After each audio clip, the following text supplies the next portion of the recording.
오늘 말씀은 계시록 18장 9절에서 20절.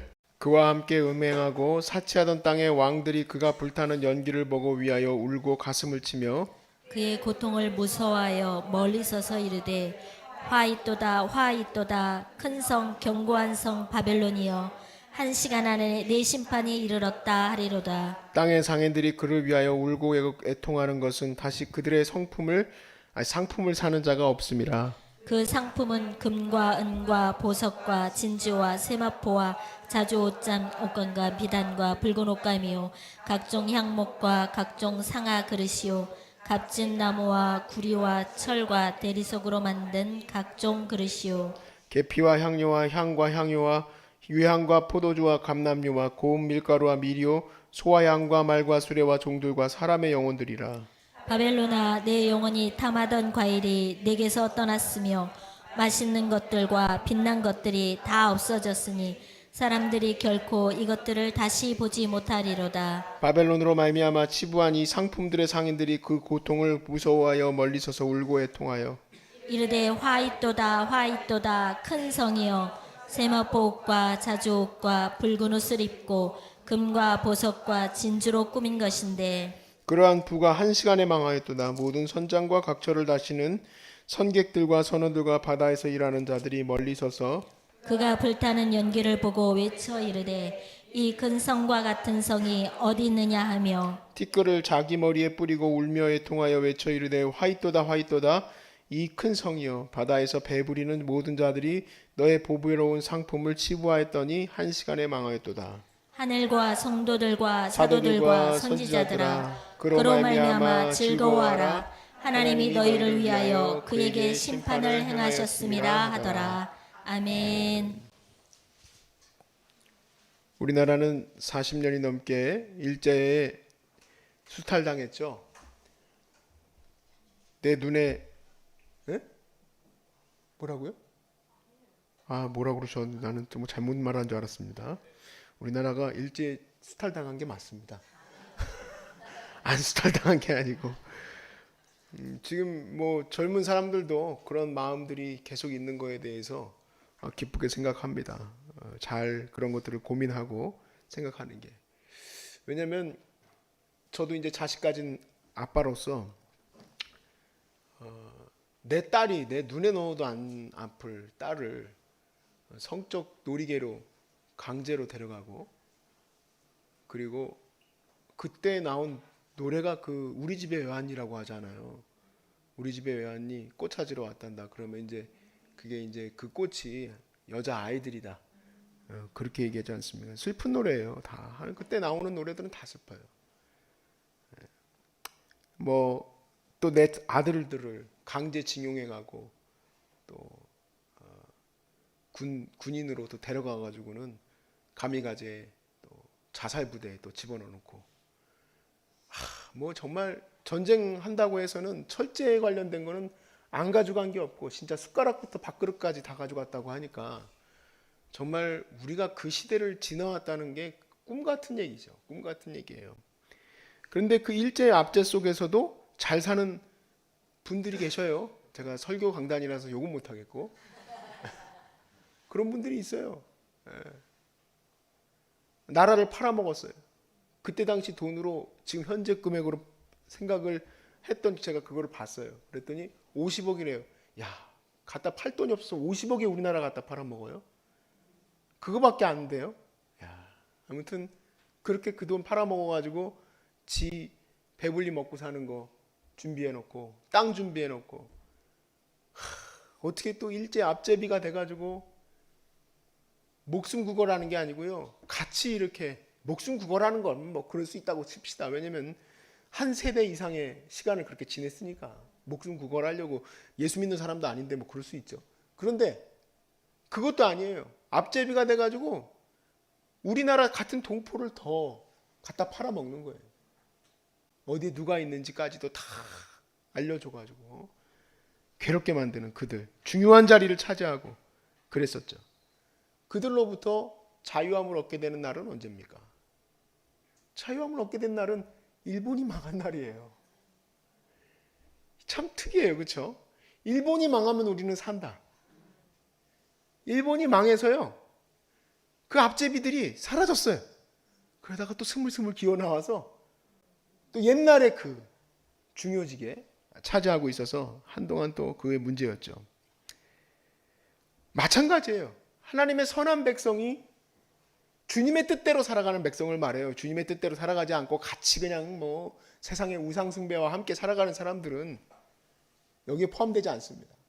주님 뜻대로 살려고 하다 보니까 이게 잘리기도 하고 어려움도 당하니까 어떤 목사님은 공동체를 만들었어요. 왜 만들었냐고 그랬더니 주의를 지키는 이 일을 하려고 하니까 회사에서 쫓겨난다는 거예요. 그래서 그 쫓겨난 성도를 자기들이 보호하기 위해서 함께 교회가 그런 케어링 공동체를 만들었다. 야, 난 그게 진짜 돌아가는지 궁금하더라고요. 아무튼 그분이 예전에 우리 청년부 수련회에 강사로 오셨었던 적이 있었어요. 자세히 얘기를 나눴었는데 그냥 지금 자유로운, 종교적으로도 자유롭고 정말 대한민국이라는 이 땅 아래에서도 암암리의 핍박과 어려움은 있습니다. 가정 안에서의 뿐만 아니라 사회와 공동체와 모든 곳에서 그런 일이 있어요. 그럼 말하 뭐합니까? 군대에서도 당연히 그런 일이 있잖아요. 저도 너 예수쟁이야? 그러면서 엄청 저를 갖다가 자기하고만 꼭 군무를 세우더라고. 진짜 제가 좋아서 근무를 같이 쓴 게 아니에요. 1시간 반씩 정말 치가 떨리도록 힘든 시간을 보냈었어요. 그러니까 내가 주님의 뜻을 위해서 살려고 하면 그런 어려움이 있는데 그 어려움에서 나를 구원하는 날은 언제냐? 이 바벨론이 망하는 날이에요. 이 바벨론이 망하는 날. 그 바벨론이 망한 것이 지금 오늘 이 본문에 등장하고, 이 본문은 이 바벨론의 멸망의 슬픔의 애가예요. 우리의 슬픔이 아니고요. 거기 같이 그거를 즐거워했었던 자들이 슬퍼하는 거예요. 근데 여기에 이 슬픔 속에 우리에게 가르쳐주는 교훈이 있어요. 한번 살펴보기를 원합니다. 18장 9절부터의 말씀을 보시면 9절부터 10절에 그와 함께 음행하고 사치하던 땅의 왕들이 그랬습니다. 음행은 뭐라 그랬습니까? 항상 우상숭배. 우상숭배하고 사치하던 땅의 왕들. 그 왕들은 1절에도 보았지만 그 음녀의 그런 어떤 것이 싫어서 바벨론을 멸망케 만들었던 왕들인지 아닌지는 우리가 알 수는 없지만 아무튼 그 왕들이, 세상의 군왕들이 굉장히 슬퍼해요. 이유가 뭐냐? 그가 불타는 연기를 보고 위하여 울고 가슴을 치며 그의 고통을 무서워하여 멀리 서서 이르되 아이고 화이또다 화이또다 큰 성 견고한 성 바벨론이 한 시간에 내 심판이 이르렀다 하리로다. 이 바벨론이 멸망하고 나면 이 왕들은 슬퍼요. 거기로부터 사치를 얻어갔었고 거기로부터 우상숭배에 취하여 있었기 때문에 그것이 없어지면 그들에게는 슬프고 괴로운 일이에요. 그러나 우상숭배를 하지 않기 위해서 견디고 이겼던 자들, 그리고 오직 하나님 앞에 서려고 했었기 때문에 우상숭배를 하지 않으면, 소위 말해서 황제숭배를 하지 않으면 경제적인 일도 안 되지 않습니까? 성도들이. 그들에겐 기쁘기 이를 데 없는 날이에요. 기쁘기 이를 데 없는 날. 그래서 그 기쁨 속에서 성도들은 오늘 마지막 절에 뭐라고 그랬습니까? 너희 선지자들과 우리 사랑하는 하나님의 귀한 백성들 즐거워라, 즐거워라. 이 바벨론이 무너졌도다. 11절 말씀의 슬픔이 상인들의 슬픔이에요. 이 상인들의 슬픔의 품목은 하나같이 사치 품목이에요. 사치 품목이 성도들에게 의미가 있겠습니까? 의미가 없죠. 여러분들의 삶과 지금 이거를 연결해가지고 어떻게 볼까 생각을 했는데 그냥 어느 정도가 사치입니다 아닙니다. 내가 정할 게 아니에요. 그냥 자기가 볼 때 이건 사치다 그러면 사치예요. 근데 이 성도들은 우상숭배에 가담하지 않았으니까 생활 자체도 어려웠죠. 생활 자체도 어려웠어요. 그런 생활 자체도 어려운 사람들에게 이 상인들에게서 금을 사야 되고 은을 사야 되고 또 온갖 보석과 또 좋은 옷들과, 왜냐하면 자줏빛 옷은 항상 최고급이에요. 자줏빛 옷은 조개로부터 그 염료가 나오기 때문에 최고의 염료입니다. 그리고 그 바울을 도왔었던 부자분 한 분 계시, 자주장사 루디아. 그 양반도 염료 장사로 굉장히 돈을 많이 번 분이에요. 왜냐면 고위들이 입는 거니까. 지금도 보니까 이렇게 비싼 사치품들이 잘 팔리나 봐. 야, 이상해. 난 그게 너무 신기해요. 극적극적 되게 돼. 이건 뒤로 간 얘기입니다만은 그 삼성이 중국에서 안 팔렸대요. 갤럭시가. 그런데 이번에 갤럭시 폴드가 그게 우리나라에서 240 얼마짜리인데, 야, 아유 주요. 컴퓨터도 비싸. 근데 그게 중국에선 300만 원이 넘는 거예요. 340만 원 가까이 되는데 300만 대인가 뭐 200만 대인가 팔렸대요. 일부러 중국에서 더 비싸게 관세를 매겼어. 못 팔게 하려고. 근데 더 잘 팔려. 더 잘 팔려. 와, 중국의 부자들이 난리가 났어. 비싼 저희가 사치품이 나와가지고 말이죠. 여러분과 저한테는 그거 갖다 줘도 쓰기가 힘들어요. 우리는요, 막 슈퍼카 이런 거 갖다 주면은 못 써요. 왜냐면 기름을 아무거나 넣으면 안 돼요. 옥탄가가 높은 걸 써야 돼. 기름 넣어 갖다 기겁해가지고 갖다 줄걸요? 그거 갖다 줘도 쓰지도 못해. 우리는 보험료가 비싸가지고. 금은 보화 보석이 자줏빛 옷이 성도들에게는 필요가 없는 거예요. 이 상인들은 이 세상의 바벨론, 이 세상의 사치가 무너진 것이 너무 슬픈 거예요. 왜? 팔 사람이 없어. 팔 사람이 없어요. 이 상인들의 기쁨은 그 사치 품목을 다 그 짐승의 표를 받은 자들에게 파는 건데 더 이상 그럴 수가 없어요. 17절에 선원들의 애가가 나와요. 이 선원들은 뭡니까? 그거를 갖다가 팔아주었던 무역상들이죠. 근데 그들도 역시 마찬가지로 슬픕니다. 왜냐하면 갖다 팔 데가 없으니까. 그러니까 한마디로 우리가 어제부터 말씀이 나오지만 사치와 교만은 큰 죄악이에요. 큰 죄악. 사치와 교만으로 인하여서 이 세상이 무너지는 거예요. 그러니까 우리도 거기에서 같이 망할 리는 없기를 바랍니다. 네. 우리는 이런 생각을 해요. 아이고, 역사라는 게 그렇죠. 사실 뭐 바벨론이라는 게 뭐 전 세계가 망하겠습니까? 그렇게 어떻게 뭐 사치와 교만에 떨다가 전 세계적으로도 역사들도 그렇죠. 최고의 나라였던 바벨론도 무너졌고, 뭐 바벨론만 무너졌습니까? 메디아와 바사도 없어졌고, 또 헬라도 없어지고, 그리고 로마도 심지어 팍스 로마나 500년 역사의 팍스 로마나 그 사치의 끝은 이루 말할 수가 없다고 지금도 극찬을 해요. 다큐멘터리 보세요. 그 사치의 끝이 그 쾌락과 향락과 음행과 더러운 것과 우상 숭배가 영원히 마르지 않을 것 같은데 망했어요. 망했어요. 중국의 최고의 제국들 나라들 안 망한 나라가 어디 있습니까? 그런데 중요한 게 이거예요. 하나님이 멸망시키는 것은 역사가 말하는 흥망성쇠가 아니에요. 하나님이 멸망시키는 것은 끝이에요. 오늘 본문에 그렇게 되어 있죠.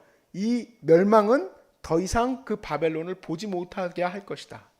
더 이상 보지 못해요. 14절 말씀에 바벨론아 내 영혼이 탐하던 과일이 내게서 떠났으며 맛있는 것들과 빛난 것들이 다 없어졌으니 사람들이 결코 이것들을 어떻게 됩니까? 다시 보지 못하리로다. 다시 보지 못해요. 우리가 에스겔서 27장 35절 말씀을 보겠습니다.